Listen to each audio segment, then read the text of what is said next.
right. Well, good evening, brothers. And welcome everyone that is joining us online, literally across the country, there in Virginia and here in Nebraska. We are excited that you all are back this year for another Holy Week of reflection and meditating on the this final week of ministry of Jesus leading up to the cross. And we are super excited to be back with my friend and my brother, Pastor Marvin Gilliam of the Mount Carmel Baptist Church there in Richmond, Virginia. I, of course, am Jonathan Chapman. I have the wonderful honor and pleasure of serving as the pastor of Church on Purpose here in Omaha, Nebraska. And this is now an annual tradition. We'll see if we go for 3 next year. But we had the opportunity to get together last year for a week of discussion and dialogue, and it was amazingly impactful. And so we're looking forward to this amazing week, getting together again each night this week at 7:30 Eastern Time, 6:30 Central Time for 45 minutes to an hour of discussion and dialogue around the supporting cast of characters from the Holy Week narrative as we look at Jesus's journey to the cross. And so I'm going to pass it over to my friend and my brother Marvin to introduce our guest tonight, and then we'll jump into the conversation. Cool. Hey, out there, everybody. We are just super excited to be back again this year. And as Pastor Jonathan shared, man, this was such a fruitful time last year. And tonight we're excited about jumping in and starting these conversations again from a different perspective. So many different angles that we could take the Holy Week from. And so hopefully these moments provide us with good reflection, good dialogue as we attempt to make our way towards Calvary once again this year, and of course towards the empty tomb. So we're delighted tonight to have with us, first from Omaha, Nebraska, Pastor Dwayne Hawkins, who is the pastor of the Antioch Baptist Church, and we're so grateful. He's a returning panelist. We're grateful for his presence with us tonight, and we know he's going to add some great things to the conversation. And then we're excited to welcome Reverend Pierre Green from right here in Richmond, Virginia, my friend and my brother, currently serves at the Fifth Street Baptist Church, and so we're grateful for him and for his presence. And again, even though this is his first time on this panel with us, I know because I know him that he's going to have some great insights to share. So we're excited to hop into this conversation tonight as we talk about. If I had to title this particular conversation, I would probably title it "What About Your Friends?" Because we're talking about Martha and Mary and Lazarus and their relationship with Jesus, and particularly as he leads into Holy Week, his interactions with them through his ministry, but particularly this week. So there we go, ready to jump in and get started. Let's jump in then. So just kind of initial thoughts. We know that of course Mary, Martha, and Lazarus hold a very special place in Jesus's life, even before we get to his week of Passion. And so just kind of beginning with the elements of that relationship that kind of stick out to you.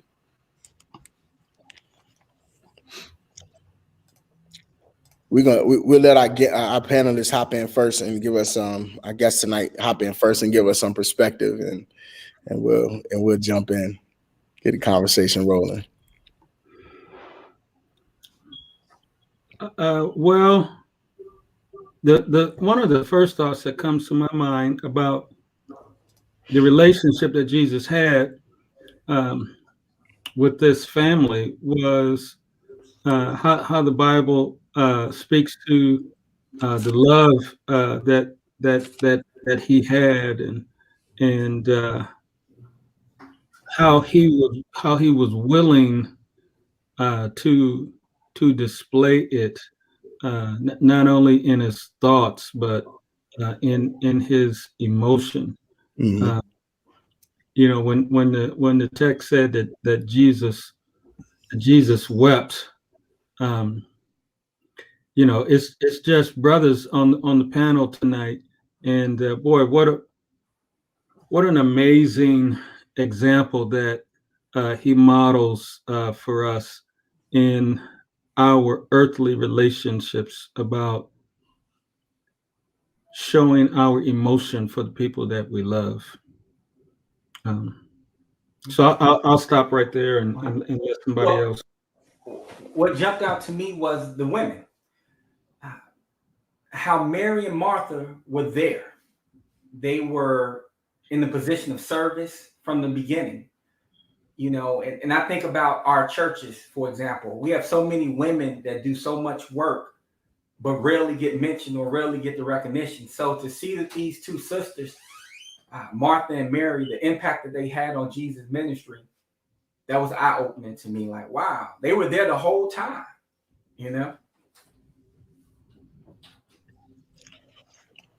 No, I agree. I think both of those are absolutely phenomenal points and perspectives, to consider and kind of to think about. That's and I had to go past the Hawkins, like we see Jesus kind of as a steady individual kind of throughout, I think, the Gospels, but he does have these moments of intense emotional expression, right? We see, of course, it's Holy Monday, so we see him in the temple where he's, kind of flipping tape. Not kind of. He's he's flipping over tables. But just prior to that, excuse me, just prior to that, as as Pastor Hawkins alluded to, we have that powerful verse in John chapter 11, 11:35. Jesus wept, and how simple, but yet how power-packed. I remember hearing, matter of fact, I think it was Pastor Gray preached Jesus wept before, and just like super unpacked it in such a meaningful way about like what that moment means as he is crying about the death of his friend Lazarus, but also grieving alongside Mary and Martha as they are in that moment of grief. Sure, we know he delayed getting there and all of those good things, but there was purpose in all of that. But I think it's powerful to see our Savior and recognize our Savior grieving alongside us, because so often we see him. I think about his interaction with the widow at Nain, where he raises the son from the dead, but he's not necessarily grieving alongside the mother in that moment. But what we see here is Jesus grieving alongside Mary and Martha, and grieving the death of his friend, and then tapping into his divine power in order to resurrect him as a kind of foreshadowing of what was going to happen for even in his life. So let me ask you guys this: as African American men, do you think that it is a societal deal or a cultural deal or a man deal that will cause us to have this weakness thought when it comes to showing our emotions for the people that we love and following Jesus's example? Where does that come from? Hawkins priming the pump. Where is it? Pastor Hawkins, I think that's generational. You think about the brothers that came up in the 30s, 40s, and 50s, and we have grown as individuals and matured. Our emotional IQ has gotten higher. We understand that that's not healthy, So I think you have to look at the context of time frame of what's going on today in 2021. It's okay for a brother to cry, but in 1963 or 1970, I can't say that. That would have been acceptable. I think there's some element of kind of maybe nuanced off of what Reverend Green was sharing. There's some element of not being able to flip the switch, right? That is to say that not that we don't have or haven't had emotions, or generations past haven't had emotion to share. It was just difficult to flip the switch because out in the world, if I show that weakness, it's a sign. If I show that emotion, it's a sign that what the people who are otherizing me or marginalizing me or oppressing me, it's a sign that they've gotten me, that they've gotten to me, right? And then to be able to then have to like come home and like kind of flip that switch. It can be, I think flipping a switch has proved challenging, and then it just becomes something that we don't show that same care and that same level of care down through the years. But I think that's a tide that's turning. I know, even with my own sons, like I'm trying to be deliberate about saying it's fine, cry all you want to cry, but then like let's figure out what the issue is. Let's get to the bottom. Shed your tears, but let's push through that as well. So that we can understand the issue and fix whatever it is that's bothering you, whether it's an emotional thing or some kind of, practical problem that we can solve. Like, let's work towards solving it. And so I think that's, again, to that progression that now society, now in our community, we're recognizing that, like, showing that emotion is vital and it's actually strength. One of the things that I've heard recently that I thought was really powerful is that silk is just as strong as steel, and that we have to learn to be flexible, right? There's a different level of there is a strength in flexibility and of emotion to be able to go from crying to laughing to experience joy and all of these things and to express those things. There's strength in that, just as there's strength in steel and being, kind of steadfast and stoic and kind of the rock of everything.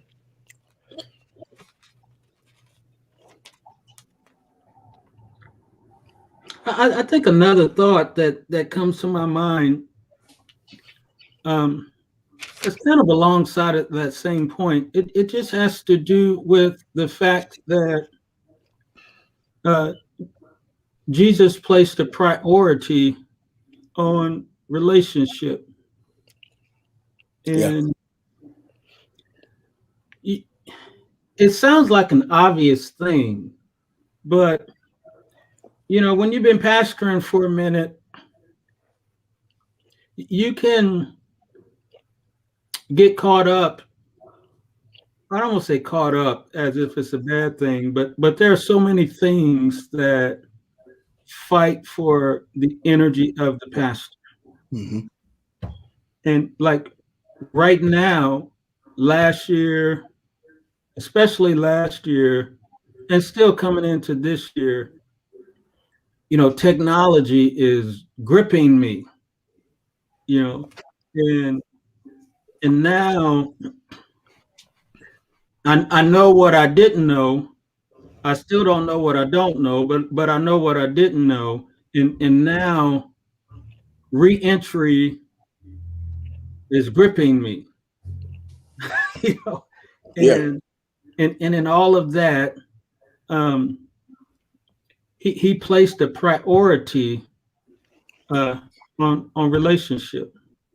I think that is incredible. Yeah. I think that's a great point. I think what is, to that point, what's really interesting is you find Jesus during his ministry, being transient, being mobile. And he even emphasizes that with his disciples when he's like, the foxes have holes and birds of the air have nests, but the Son of Man has no place to lay his head. Yeah. And just how the demands of his ministry did not allow him and afford him the creature comforts that we experience of being able to go back to the same place every single night. Mm-hmm. But one of those places where he was able to find that kind of home atmosphere and that kind of peace is at the home of Mary, Martha, and Lazarus in Bethany. Yeah. And so it is interesting that, because of that relationship that he shared with them, he had it made it easy for him to dwell with them. And even as he is approaching what he knows is going to ultimately end up being his death, he is able to leave the chaos of the city each night and walk the 2 miles back to Bethany to at least get a little bit of peace during this week. Yeah. Interesting. It's a great point. Because there is that text I think it's in Matthew, that it makes note of that after he, after the temple scene in Matthew, I think it's Matthew 21, that at the end of that, like I think it's verse 17, is like, he returned to Bethany for the night. Mm-hmm. And that's, really powerful and important, I think thing for us to consider about the places that we're able to find rest in the midst of. Pastor Hawkins summed it up. Like, we go from, kind of being concerned about technology and getting all of those things together, kind of from a pastoral perspective, to now, being concerned with reopening, and even for just, just a layperson individual that's just dealing with the transition and uncertainty and the challenging nature of the season we find ourselves in. Like, how do we find rest from, from the everyday toil of being, now being a virtual learning teacher, in the midst of all of the other responsibilities that we have, or having to not being able, where do we find rest from the worries of not being able to reach out to loved ones and family members that, I saw one of my friends posted, it was like, I was able to hug my parents for the first time in a year after, because we're both vaccinated. And it's just like, those are things that we, in the process take for granted, but really can become a real stressor thing because of the importance of relationships. So it's like, here's the crazy thing, dude. Like, as you're saying that, here's what I'm thinking. Jesus obviously knew for a long time that he was going to Jerusalem. He was going to be condemned to death by the chief priests and the scribes. He was going to be delivered over to the Gentiles, who were going to mock him and crucify him. And then he was going to die. So, I mean, he knows this so clearly that he intentionally, voluntarily enters into Jerusalem. Yeah. So here's the crazy part, though. As you were talking about that, I was just like, the part that is crazy to me is that Jesus, one, was able to rest during that final week. But then the second piece is that Jesus knew he only had a couple days left. Right. And there was still a whole bunch of blind people, a whole bunch of lame people, a whole bunch of lepers, a whole bunch of people that hadn't received the message of the kingdom. It was a whole bunch of chaos and confusion and all of this other stuff going on. But Jesus is so clear about his purpose that rather than doing the things that he could do, he does the things that he must do. Yeah. And even in that, demonstrates for us the value of rest. Going back to what Pastor Hawkins said, that moment also speaks of the relationship. He had such a good relationship with Martha and Mary that he felt safe to go into that place and rest. You all know, as leaders, it's hard to find a place where you can be yourself, where you don't have to be on. He was able to go there and just sit, eat, relax, and didn't have, like you said, everything was still waiting on him outside. He knew what was before him, but that gave him a place. And I think that speaks to the relationship. When you're in relationship with people and you feel like you can be yourself, it allows you to recharge and be able to tackle what you actually have to go out and do. But here's the thing. Y'all just about got me fired up. just about got me fired up, because for a while I was under the impression that I had to find that outside of the congregation. That I couldn't find that within the congregation, that there's always got to be a line. Mm-hmm. And I'm telling y'all, that's changing for me. And it took time, and as Reverend Green said, it took relationship which kind of goes back, to the heart of ministry being relationship. Like if I always have to find rest outside of my congregation, now I'm saying that's a problem. But I didn't always think that way. And if I really pressed it, maybe it was understood. Maybe I heard somebody say it and I can't pinpoint it. But have you all struggled with where you find rest inside the congregation versus I got to go find rest out here somewhere, or I got to go to the cigar spot and where nobody knows me and be incognito, or I got to be on vacation and far away, or I got to talk to people who don't know nobody at the church where I serve. Like, how y'all dealing with that?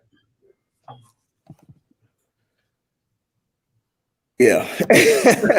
I'm gonna let y'all answer because I pastor a church, got a full-time job, 4 children, and a business. So I don't know what rest is.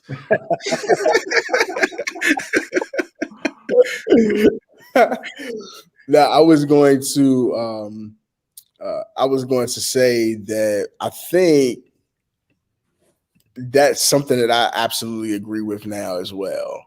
That I think it's important for us to be able to forge relationship within the context of a faith community that do allow us to rest without feeling like we got to go somewhere else to kind of let our hair proverbial or otherwise down, right? I have more hair this year, as a side note, than we did this last year. So I'm like, long hair don't care, maybe, but anyway. But in all seriousness, I remember the relationships that I developed in my first pastorate. Some of those relationships still maintain, and they began with the whole notion of, listen, you safe with us. Now I had to, you had to kind of test it a little bit, right? But once you discover that safety where you could just kind of be yourself, to the point where it's just like, listen, you got to be like, listen, this ain't Pastor Gilliam talking to you right now. This Marvin, like, you know what I'm saying? Like, you got, and they're able to differentiate and give you that space as friends. It's so vital to have, because then you have that pocket and that space of people that are rooting for you. And to the point where I think Pastor Hawkins raised a question of like, where did you learn this or where did you hear this? I think some of that it's a cultural thing, right? That back in the day, the preacher came to the house to eat the big piece of chicken on Sunday, and that was about it. But it wasn't a whole lot of intermingling and interacting with those that were in the congregation. And if there was, it was always questions raised about what was going on, right? And so, and I remember even, hearing pastors and, hearing mentors say, hey, just be careful about the relationships that you have with those in the congregation and keeping them, you might want to find somewhere, else outside. And certainly, that's the case. You want to be safe and maintain integrity at all costs. But I think it's important for us to find those relationships in the context of community. I think you make a good point. When we talk about relationships, it's different levels. Not everyone has to be, we going on vacation together, you watching my kid. It can be, we go out and have a meal after service. We have a good time. And that's a safe space right there. We're not saying that they have to be best friends, but I think it takes time. It has to be a mutual respect and understanding there before you can just become good friends. I think about at my first church where we were pastoring, we had a family. We had a brand new baby. He's now 7, and my wife's a minister. So we needed to be able to trust somebody to watch our 2 boys at the time. And this family it was just natural. It felt safe. They kept our kids safe. They protected our kids. They treated them like they were their own. But that took time. It just didn't happen overnight. And as the relationship went on, our tenure went on, we were able to see them more outside the church. And it became like friend, like family, essentially.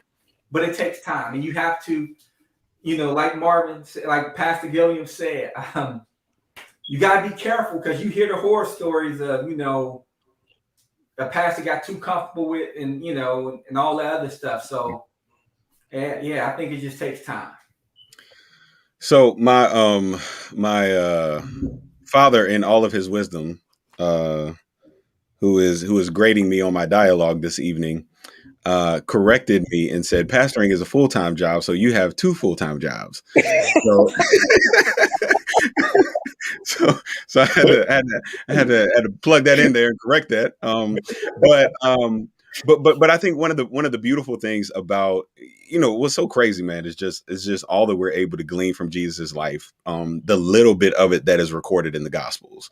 Yeah. And we see Jesus being able to find that amazing balance between it all, because Scripture regularly talks about Jesus having to leave everybody and go off to a solitary place to pray and to spend time with his Father and to just be away from everybody. And so we know that those times are necessary and valuable. But then, he also regularly pulls his disciples to the side and is spending quality and intimate time with those that he labors with, periodically. But then we also see in instances like this with Mary, Martha, and Lazarus, Jesus being able to also build intimate relationships beyond those that he labors with, in a different context and different capacity.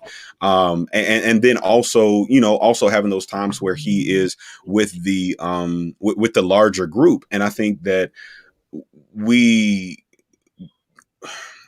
have to learn how to find rest in those various places. It's not like there's one situation or circumstance that provides rest for us. They all feed us and fuel us in different ways. Sometimes being alone is best, but sometimes it's not good to be alone. Mm-hmm. Sometimes you need to go pray. Sometimes you need to go crack some jokes with some friends, and I think just understanding that it all is valuable. And just like everything else that we're trying to juggle in this thing called life, it's about identifying that proper mixture for us. That helps us to do what Jesus did, which was to stay focused on his purpose and his destination and be strong enough and connected enough to do what is necessary along the journey to achieve his goal. So like here's what happened to me last year. We're talking about rest and connection and relationship, right? So right around June or so, my tank was starting to go down, right? It was getting close to empty. And I felt it. But I didn't do what Jesus did. I felt that the demands of the semi-crises of the pandemic required me to be on my post continuously. Yeah. And didn't take my normal things that I would normally do to rest. I would do a retreat twice a year, spring and fall. I would allow other people to preach from time to time, and I thought this is crisis time. This is not the time for the pastor to be away from the people. Technology is blowing my mind, and funerals are all the stuff that we dealt with, yeah. And I felt it, and I told my wife, and she said, well, what do you think you should do about it? And I was like, I don't know. I didn't have an answer, and I kept going. And next thing you know, a few months later, I'm functioning, but on the inside, I'm getting depressed, right? Yeah. And to the point where I knew I needed to do something about it because I recognized it.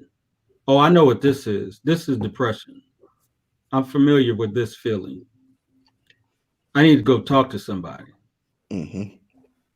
And the stigma of counseling I allowed to paralyze me. And I felt, especially as a pastor,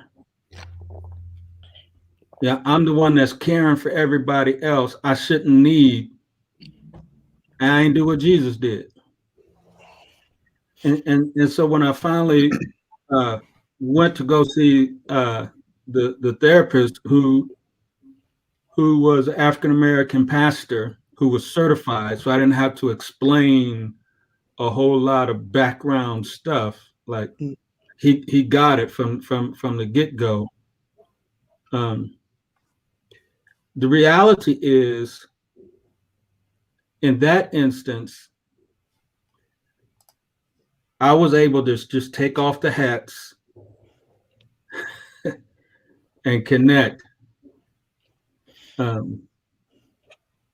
And coming out of that experience, I'm different than I used to be. You know, I took the risk with people that I had developed relationship with within the congregation. I mean, I ain't sharing everything with everybody, y'all. I ain't crazy, but there are certain people that I've in one of them, I had to call up and say, can I just be Dwayne for a minute? This and this happened to your family, and I was your pastor, and I never got a chance to be me. And I just need to grieve with you. I just need to tell you how I was feeling about the death in your family. Yeah. And she was she reminds me of my mother, that kind of nurturing. And I'm telling y'all, had I done what Jesus did and took rest in the midst of the busiest, most focused week of his earthly ministry, Yeah, I might have been able to minimize the depression. I might have been, but that pastoring mindset of I gotta be there. I can't go down. If I go down, everything goes down. And I can't see no counselor. I'm the pastor. You know, all of that stuff got in the way. And what brought me out, truthfully, for the most part, was I started talking to people. I mean, I did some other stuff, you know, with my self-care plan and started doing the things that I knew to do before the pandemic. And that was part of it. But just sharing, like what Jesus did, with people that he could trust and places where he could rest in the midst, that's what started the healing. Yeah. For me. That's my story. Appreciate that testimony. That's my story. Yeah. I probably needed that. No problem. I did. I just needed to hear that. I mean, yeah, because I mean, I think from, you know, like you said, it's just been a lot, you know, and carrying the weight of, you know, wearing 1,000 hats, and, you know, and actually, you know, myself, Reverend Green, we talked about this. And he's actually been, you know, in his really, you know, prepping for worship and all of that. And he put me saying, he's like, dude, he's like, dude, you need to, you're doing too much, man. Like, I'm like, I gotta, you know, just kind of that keep impressing thing. And then you just, and I've hit that wall a couple of times over the last year, you know, where it's just been like, I just ain't got it. And I've called up people. I'm like, look, I need you to preach this weekend. Like I need you to step up and just come in and help and a lot of it, man, pastors, I think in many regards have to be delivered from being Jesus, and from trying to be not from being Jesus, from trying to be the savior and not following the example of the savior. Right. Yeah, like Jesus already died on the cross. We don't necessarily gotta crucify ourselves again, for the sake of the work. And I've been working to find that value in rest and like retooling and stepping away because I can feel it, myself. Like my creativity gets low. It's like, all right, I need to pull back. I think it's two misconceptions that we have to dispel. And the first one is the pastor has to do everything, and the second one is you do need a therapist. Absolutely. For the things that we encounter and hear and have to deal with, you need a therapist. Someone that's not in your congregation, so you can be free and let it all out, because that's healing. Like you said, Pastor Hawkins, talking to people, that is healing for us. So I'm assuming you may be an extrovert, and I know, like me, talking to people, being around people energizes me. So I need that energy. Mm-hmm. So stop trying to do it all by ourselves, and then realize that it's okay to have a therapist. That's safe. And to Pastor Gilliam's point, I was at the service when I'm like, wait, hey man, you doing too much.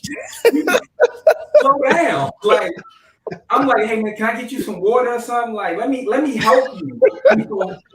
Because it's not realistic. Because you gotta think, at the end of the day, we're husbands, we're fathers, we own businesses. We do it. God has blessed us with a lot of gifts and talents, and we want to be able to use them all and not burn ourselves out on that 10% of who God has called us to be. Yeah, absolutely. Yeah, but on the flip side, like nobody knew that thing was not going to be 8 weeks of going hard. Yeah. Nobody knew that we had to pace ourselves for the long game. Right. We'll be back in June. It'll be no problem. Yeah. This was temporary, and I heard some people say that. Yeah, we'll be back in June. We'll be back in July. So the other side of that was, man, I had many conversations with pastors. It wasn't until June, July when they started letting associates preach. Yeah. Thinking that this was not going to be long term. And if it's not going to be long term, I need to be there and I can rest when this thing dies down. Yeah. And it never happened. Still. Right. It never happened. And I'm going to speak for Jonathan by way of speaking for myself. Like there are some times, and I'm sure the both of y'all feel this way too, because of what the Lord has blessed you with, the skills, the talents, and the abilities, and the ability to learn quickly. Sometimes, literally, nobody else had the skill to do this. I ain't saying that's an excuse. I'm just saying all of those things were part of part of just management last year. Yeah, part of management. Yeah. But we know better now. Yeah. We got to do better. Yeah, this is a long game. Yeah. And it's interesting that you end on with that phrase, because just thinking about this final week of Jesus's ministry isn't the final week of Jesus's ministry. Wow. Even in that even during Holy Week, Jesus is still playing the long game. Yeah, that's exactly what I was gonna say. I was like, man, like he's still thinking about focusing on prepping the disciples and getting them ready and recognizing, I'm about to go through this hellish moment, but it's still work that I got to get done on the other side. And so he's able to take the time. I was reading, I was looking at John 12, and he's there 6 days before the Passover, taking a rest in Bethany. I think in Mark, it has him in the middle of Holy Week in Bethany, relaxing and reclining at a dinner. But Right? but isn't that the ministry of Jesus though? Like he's sleeping in the boat in the middle of the storm while everybody else is freaking about and scared they're gonna die. Like, and it's just like, how do we become so very clear about our reason for being that we know that even in the middle of the chaos, if it ain't our time, it ain't our time. He knew so clearly what he had to do and how he was going to have to do it, that he knew that he could be on a boat in the middle of the storm, but the storm wasn't what was going to take him out. Because the storm wasn't that mechanism that was intended to help him to fulfill his purpose. And I think let me speak for myself. I feel like if I was clearer about exactly what God was trying to do, I probably wouldn't be distracted and feel like I have to run so hard in this moment, because if I don't get it done, it ain't gonna be done. The tyranny of the urgent. You just said it. Purpose. Jesus understood his purpose. That goes to us. Once we have a clear understanding of our purpose, we can function different. Mm-hmm. That's for everybody. Mm-hmm. That's for everybody. Pastors are not. Like, the more clarity you have, the more easily you're able to prioritize what's important. This reminds me of, if you all ever heard any of the documentaries by the late great Kobe Bryant, he talked about, he understood his purpose from day one. They would say, Kobe never went out. He was never social. In all his interviews, he was saying, my purpose was to win a championship. That was my purpose. That's the only thing I focused on. And so that resonates when you think about what, I'm not saying comparing him to Jesus, but if you think about Jesus' ministry, he understood his purpose. He knew what was going to happen. Yet and still, he still prepared and did the things necessary. Kobe was really clear. After he passed last year, I spent like a month just like everything I could find and listen to he was super clear about basketball, and then even in life after basketball. He was super clear about the moves he was making and the impact he was aiming for in business, with his family, and all of that. Like, he was super clear. And that is, I think that's a level of clarity that that escapes most people,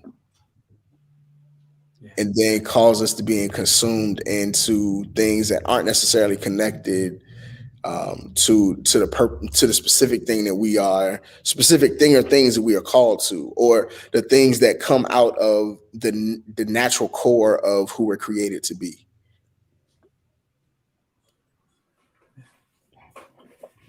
There's a paradox that exists in a lot of people, and purpose can help us to resolve it. The things that propel us forward are the very things that can cause us to crash.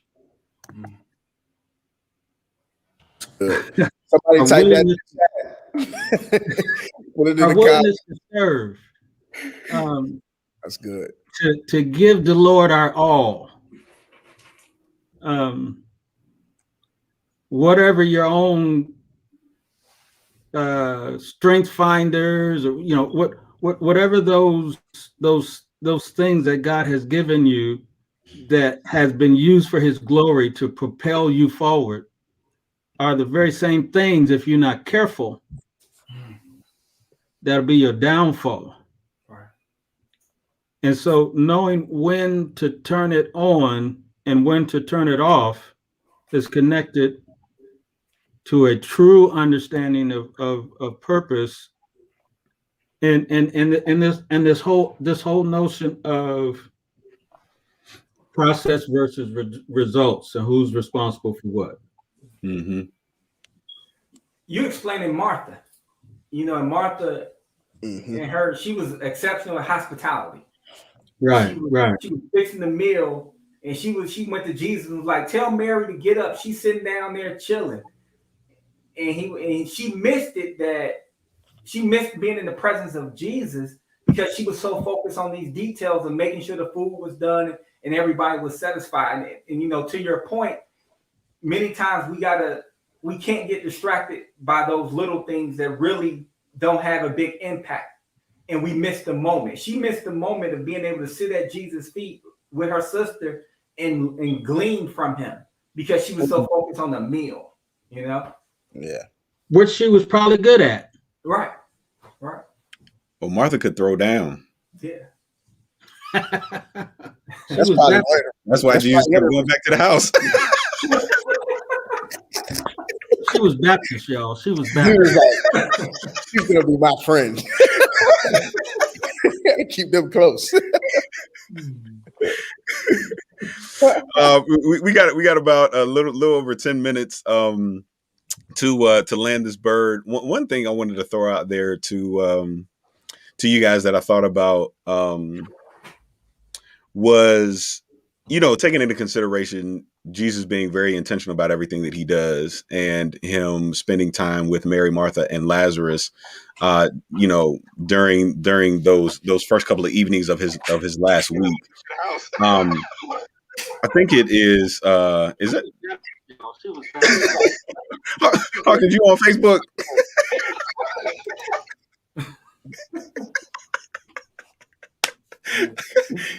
You gave us the technology disclaimer earlier, so all is forgiven.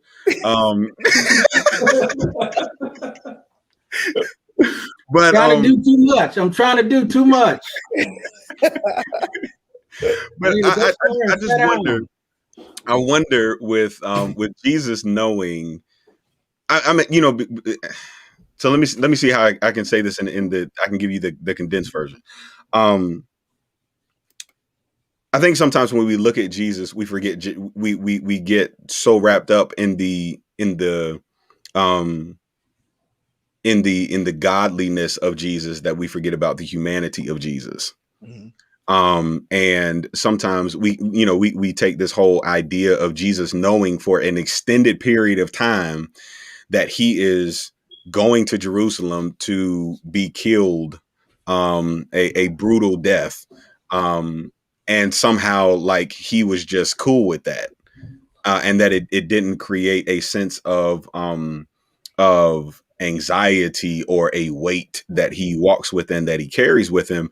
And so I wonder, and this is just total speculation, but I wonder if Jesus finds comfort in Mary, Martha, and Lazarus's presence during his final days, not only because of the relationship that they have, but because every time he looks at Lazarus, he finds a measure of reassurance that even though he's going to die, God is going to raise him back up. And so every time he looks at Lazarus, it's a reminder that everything is going to be okay. That's good. Because a lot of times when I think about Jesus in that last week, it's just like, man, how is this dude so amazing? Like, how are you going through this? And and it's really just like as if he's void of emotion. But clearly, when he gets to Gethsemane, I mean, Gethsemane is the boiling point. Yeah. When all of that stuff bubbles up on the inside and it finally comes out in a public way, and we finally get to peek behind the curtain of what's been going on in Jesus. Yeah. And I just wonder like how that was building in him up until that point. But then, having a conversation with Lazarus. Yeah. And being like, this dude wasn't just dead. Like he was dead. He was 4-day dead. 4-day dead. He was so dead that, the spirit was gone. Like it had hovered for 3 days, but that fourth day it was gone. It was out of it. But here he is laughing, talking, eating Martha's cooking. And, chilling and having conversation. And I think that I just wonder, like in my head visually, I just kind of see everybody sitting around chilling and Jesus just kind of sitting there, thinking like, man, it's almost time. But then he looks at Lazarus and he's like, my father got me, yo. That's interesting, particularly because John has that as like the seventh. I think that's the seventh sign before like Holy Week in the way that John frames the gospel. So that's that seven, John's, kind of particular about how he puts the gospel together with the I am statements, with signs and all of that. And I think that's a great point. Like to think about seeing Lazarus like every night, going back to Bethany, seeing Lazarus. Okay, it's gonna be all right. And that even Jesus, perhaps Jesus even needed that reassurance moving through the week. That yes, everything was gonna be all right. And that's that human side. Like we all seek that and desire that reassurance, like, this is hard. But having that example to look to of somebody who is enduring, who has endured and overcome what we are currently or about to face is faith building for us. Yeah. It says, if they made it, right, then I know the possibility is there that I will be on the other side of it as well. And that all will be well and I will be better for it. As well. Because it's one thing to say you the resurrection and the life when you getting everybody else up. Right. When it's your turn. Yeah. Yeah. That is good. We have 5 minutes, gentlemen. That is good. That is good. I'll pass on closing thoughts to our guest first. I guess I can go since I'm the newbie. You said something. It was a lot that was said tonight, but Jesus wept. When you look at that verse, we really see the humanity of Jesus. We see how he mourns just like you and I. And to your point about seeing Lazarus, knowing what's about to happen, it's a reminder. I remember when I was pledging the best fraternity in the world, Alpha Phi fraternity. When I look at some of the people that went before me, no disrespect, I just felt like I know I can do this. I can make this happen. And so I think that's what Lazarus, it was just a reminder of comfort that, hey, I can overcome this. This, I will be fine. And then you speak to the relationships of Martha and Mary. I would imagine it felt like home. It was a safe space where Jesus didn't have to look over his shoulder. He wasn't worried about someone coming there. He can relax, and it gave him ability to charge. And it's something for us as clergy, as leaders, just to know that we still have to be able to take intentional rest. We can't run. You can't run a sprint. This is a marathon that we on. It doesn't matter how fast we come out. It's about, are you going to still be in the race? And you speak to the pandemic. Here we are coming up on 13 months of a pandemic. And we're hopefully we'll be back in the building soon, but we'll never go back to where it used to be. And so we have to be able to still be in the race. Mm-hmm. So I want to encourage you brothers in particular, take your time. You can't do it all in one day. It didn't get like that in one day, so you can't fix it in one day. Thank you. Yeah. Appreciate you, man. For sure. I think for me, is my current striving to be like Jesus in the fact of being more fully human. At ministry and at rest. Jonathan was talking about the humanity of Jesus showing up, and the humanity in his expression, in his relationship, and the wisdom and humanity of rest while still going to Calvary. Being whole and authentic requires that we not be out of balance. And for me, it's the striving to be more authentically human in the ministry, which is how I present myself to the people, which is bigger than just resting. It's how I am at work as well. Just embracing humanity in ministry, and the need to make sure that I have Mary, Martha, and Lazarus in my life. I think I would say what kind of sticks out to me from this conversation tonight is, and gratefully enough, I had lots of conversations with Pastor Hawkins and with Marvin and with my dad just through this pandemic period, and embraced the charge to release perfectionism, and to to delegate, to share the load, leave room for God to do what only God can do. But I think my challenge and my charge from tonight is to evaluate and reassess my understanding of rest and where I rest, and just remembering that rest doesn't always have to mean isolation. And that even in rest, I can still be connecting and communing, even in my rest. Yeah.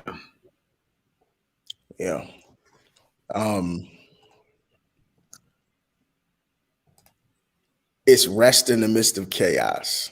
I mean, I think, just kind of reiterating a lot of what's already been said. For me, it's really, committing to playing the long game. I was having kind of have some meditative thoughts earlier today about how long is this sustainable, and what is the vision that I'm working towards personally, but also as a lead in the congregation. What is the vision that we're working towards? And I'm one that can admit that sometimes I have an impatience about me, that particularly when it comes to the work, that I'm like, let's go, let's get it done. Let's get it done. Like, what's the hold up, right? But recognizing that is a distraction at the end of the day. That even accomplishing the work can become the distraction. And so learning how to recognize that to rest, that God's got me where God desires for me to be, good, bad, whatever, but that I can still find these moments of peace and these moments of rest and these seasons and these places of rest in the midst of uncertainty and chaos and challenging circumstances that I see coming, and some that and certainly because I'm not Jesus, that I don't see coming, right? So just learning the rest is, has been kind of the push over the last few months for me. And certainly this conversation has reiterated and caused me to recommit myself to that.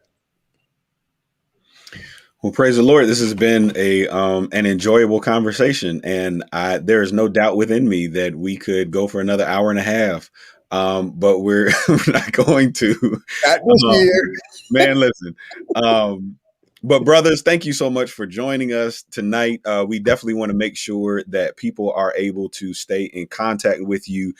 So please take a moment just to share with everyone, your church information, church website, where they can follow you on social media, all of that good stuff, so that they can stay in contact with you and continue to follow you on your journey.